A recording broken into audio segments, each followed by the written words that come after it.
Hey everybody, Jason Spangler here, the Santee Swapper.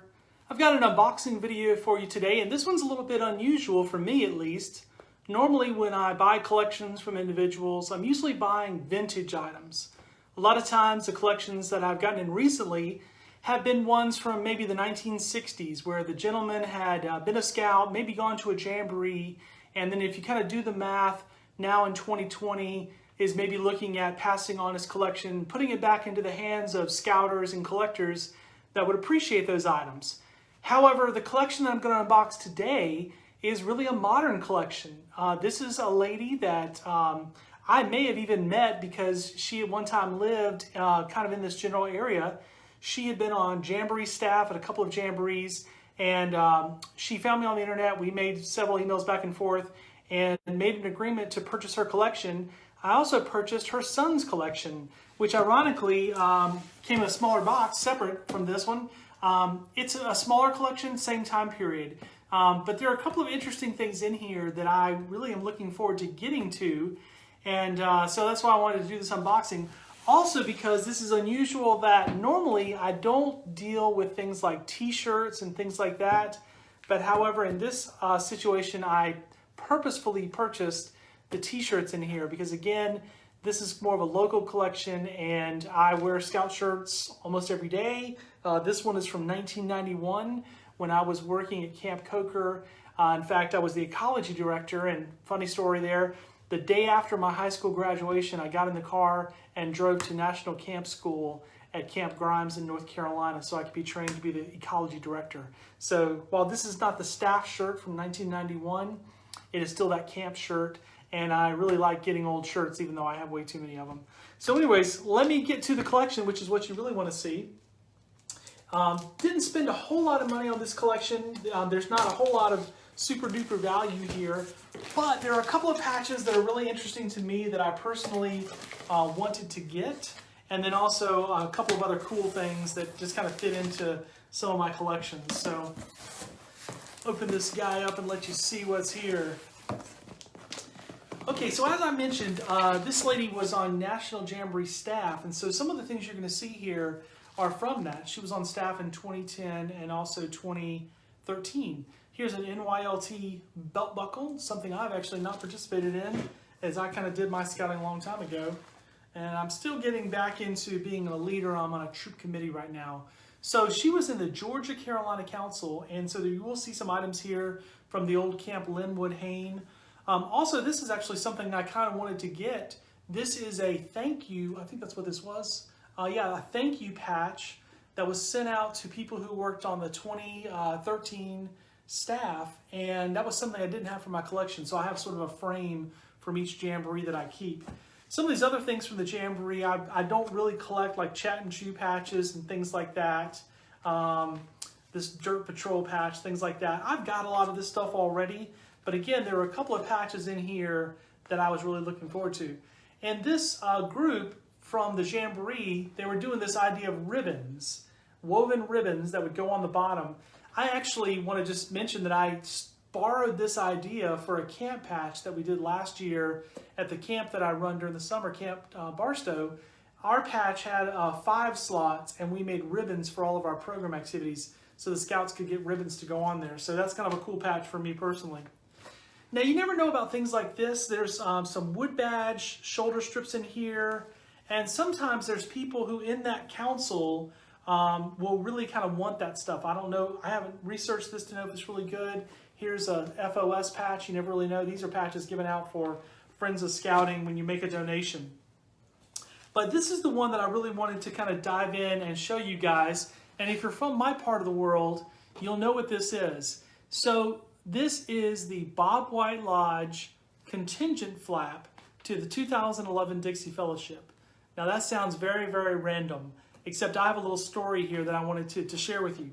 So at the 2011 Dixie Fellowship, which was held at Camp Daniel Boone in North Carolina, hosted by Solly Lodge 134, at that time, I collected all lodges in the Dixie. So there's 11 lodges at the time. I collected all of them, all their new issues, etc. And so at the Dixie Fellowship, which is our conclave, that's what we call our conclave, the challenge was always can you get the brand new stuff that was issued that weekend? And that was kind of your one time during the year to kind of catch up and try to trade for all the stuff that had been issued. So this particular flap from Bob White Lodge, which is Augusta, Georgia, this was a real booger to get that weekend. In fact, I remember trying to trade for it unsuccessfully several times during the weekend. The people from this lodge, they had really not done this before, where they had like a delegate one that was limited to 1 or 2 per person. And for whatever reason, this Bob Father was themed after the Godfather movies. And so since they're Bob White Lodge, get it, Bob Father, this gold Bob Father flap was hard as crap to get. And it really, for me, was sort of a breaking point in my collection, because at that Dixie, I remember the only person who would get rid of one of these to me was a youth in that lodge who wanted to sell it to me for about $60 cash. And just, I just sort of had this thing that, like, I have a whole backpack full of patches, and if I can't trade for something, I just don't really want it. The purpose is not to go there and pay, ridiculous prices for a brand new patch that he got out of his lodge box for $3. So I couldn't get this patch at the 2011 Dixie, and that was very disheartening for me. Just sort of for whatever reason, it was a wake-up call that I was spending a lot of time and money and effort chasing down all these brand new issues that had contrived rarities. In other words, restrictions that were put on them by the lodge or maybe by the LEC, and it was strictly done to kind of drive up the value to make it a hard patch to get. They could get them, obviously. They got them for $3 or whatever out of their lodge store, but then to anybody else outside their lodge, this would be like an amazingly hard patch to get, and they'd have to get a lot for it, et cetera, et cetera. Contrived rarity, that's what it means. So after this 2011 Dixie, when I couldn't get this patch, I decided to hell with it. I wanted to sell all of the sort of modern era patches from all of these lodges that I had been collecting. And so what I did, I sat down, looked at all of it, and what it kind of came down to was, for me personally, I said, I was lodge chief in 1991. I was section chief in 92 to 93. That was kind of the time period when, as a youth, when these things were really big. So what I did was basically said, okay, that's kind of the cutoff point. Everything after that doesn't mean as much to me. And so for all of these lodges, Bob White, even Muskogee and Skyuka and Catawba and all these other lodges, if it was anything newer than that, then I sold it. And so over the last couple of over those years, 2012, 13, I sold all that stuff off. And it's all because of this gold Bob Father that I didn't get. But now I have it. And so for me personally, there's kind of just I'm sort of torn about this patch now, because I know that it's a hard one to get.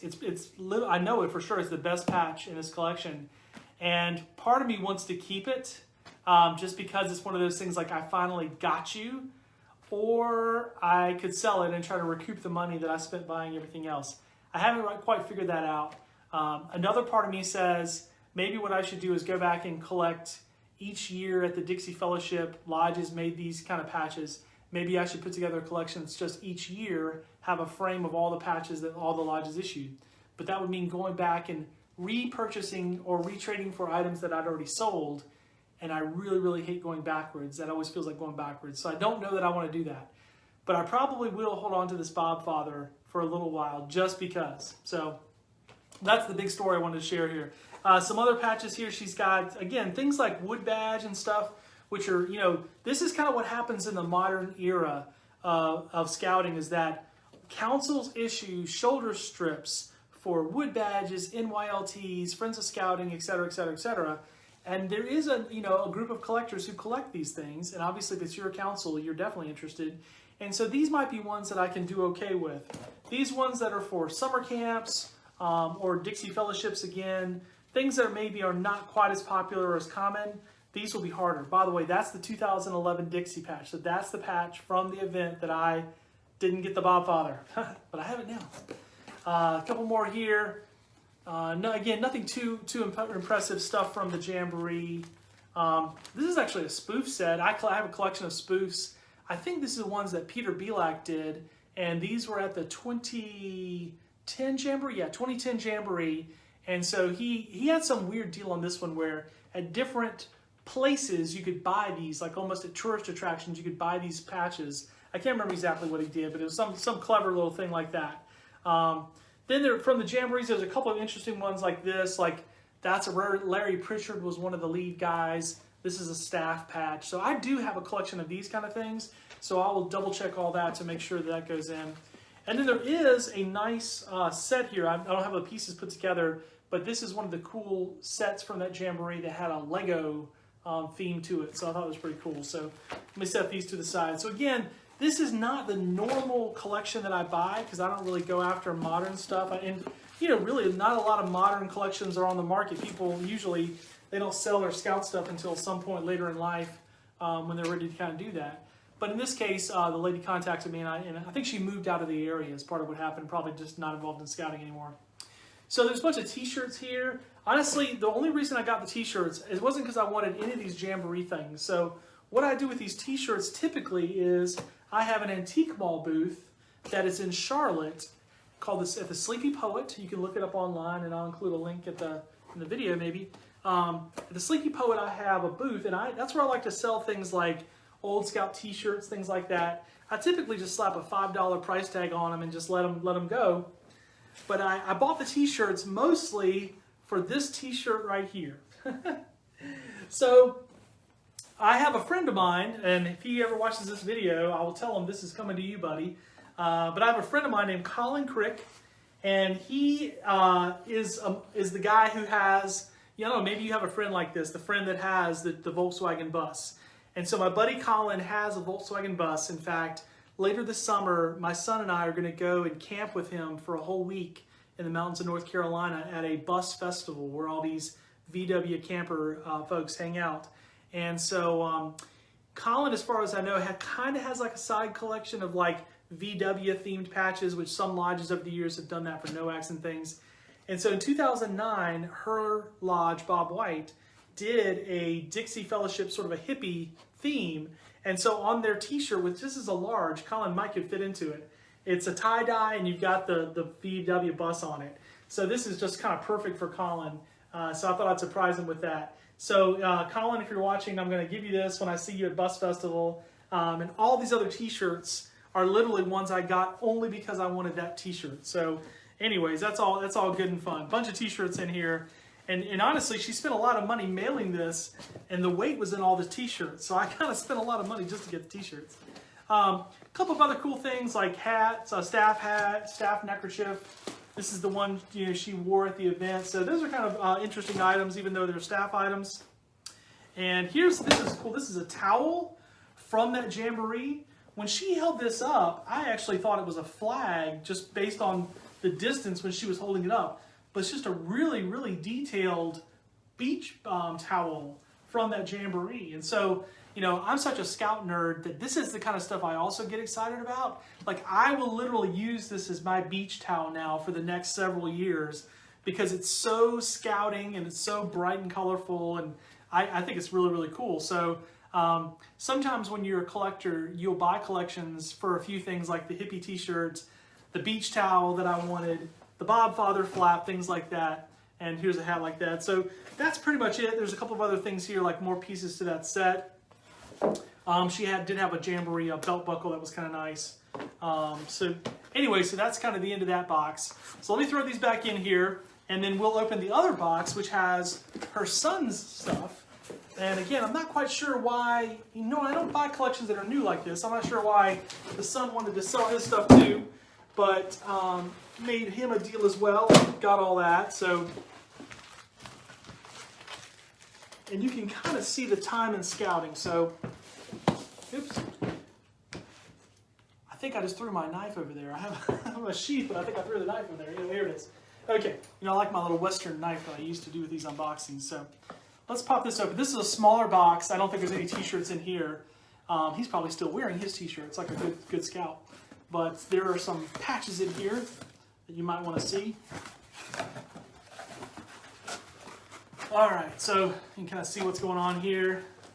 Again, Jamboree, so you can see the Jamboree bag there. So Robert Knox Scout Reservation. So after Camp Linwood Hayne was sold, then the council built this Robert E. Knox Scout Reservation. It's on a lake there in Augusta. And this council is the Georgia-Carolina Council. It also includes parts of South Carolina. I think like Aiken County, maybe Barnwell County. And so there's some CSPs here, things he traded for.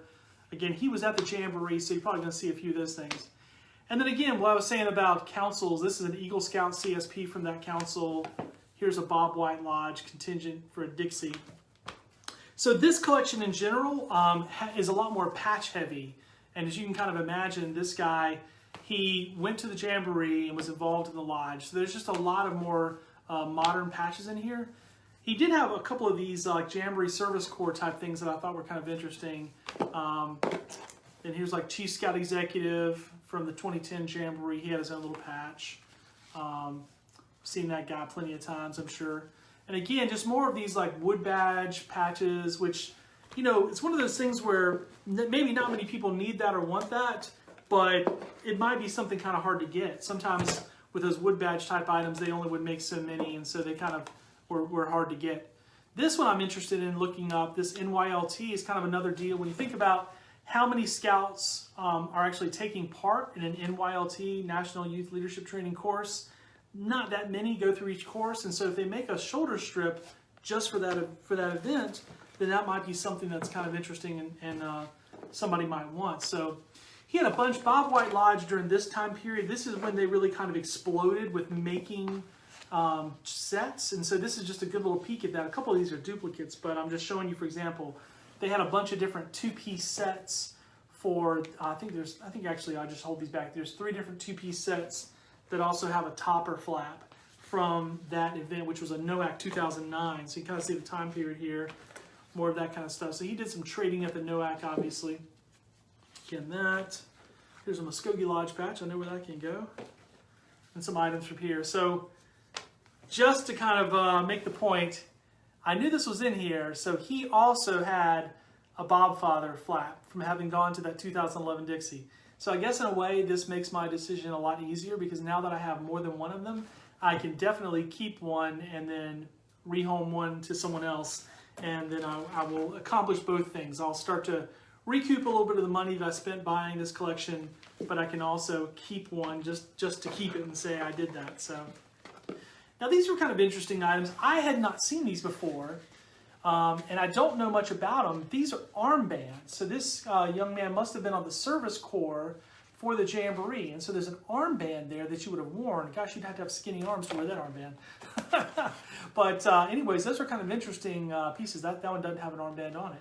But I don't remember seeing those before. So that is kind of a niche collection that some people have, is for OA Service Corps items for national events. So that might be something that, you know, maybe I keep one just to kind of have a representative example for my collection. But then the other ones I would, you know, again, sell. I got, again, a bunch of those NYLTs from that guy. So much more patch-heavy collection here, as you can see. Patches from the Jamboree, things that he traded for. Again, more of this sort of service staff stuff. And that's a Bob White flap. And then these kind of things, they're staff JSPs that the staff would have worn. Go back through here. More Bob White Lodge patches. Which actually, this one, if I'm not mistaken, now you know what? I keep saying that the Bob Father was in 2011. I could be wrong because this is 2011. It's not Bob Father. Maybe that was at 2009. I don't know. I have to go back and look at one of those Dixies about 10 years ago. So this one, I think the yellow border was the one that was also kind of restricted. So I'll have to go back and kind of double check those. Maybe I've just given Bob White Lodge a bad rap. Here's a Service Lodge flap from Muskogee from 2015. Some other ones here. So again, just a lot of sort of modern era patches here. A lot of them are Bob White, some of the other lodges in my area. Some more of these wood badge guys. Nice old belt buckle from the Jamboree. And then he's got a t-shirt in here as well. Still in the bag. That's a extra large. I can still wear that. Extra large. A couple of neckerchiefs. This one, I'm not remember. This is 2008. I can't remember if this is the regular issue or the staff. Probably the regular issue if he's got it from Bob White. And then he's also got a couple of staff neckerchiefs here.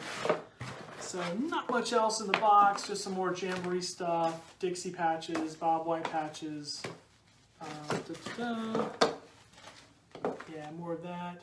Might be something interesting, a little ghost JSP from a council. So that's pretty much it. So, oh, and a coin from the 2011 OA Summit Corps. So, just as kind of a funny aside, I sort of have said this to a few people in the past, but now that I'm opening this, it kind of brings it home, is that, you know, I really love getting old vintage items like collections from the 1960s, because I did my scouting as a youth during the 1980s. And so anything in the 1960s to me is very vintage, and I like that stuff a lot. So now that it's, you know, much later than that, if I get a box from the 1960s, I get very excited.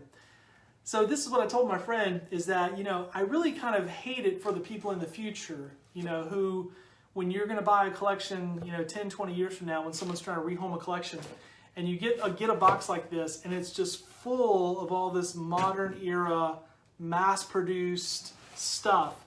I can't get as excited about these kind of collections as I do the old stuff, but honestly, you know, these patches are very beautiful. They're very diverse. There's a lot of diversity here, and there might be an opportunity to flip those and get those rehomed to some collectors.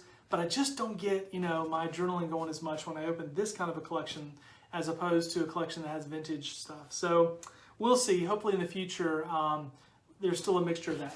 I almost never get collections that have items from like the World War II era or before.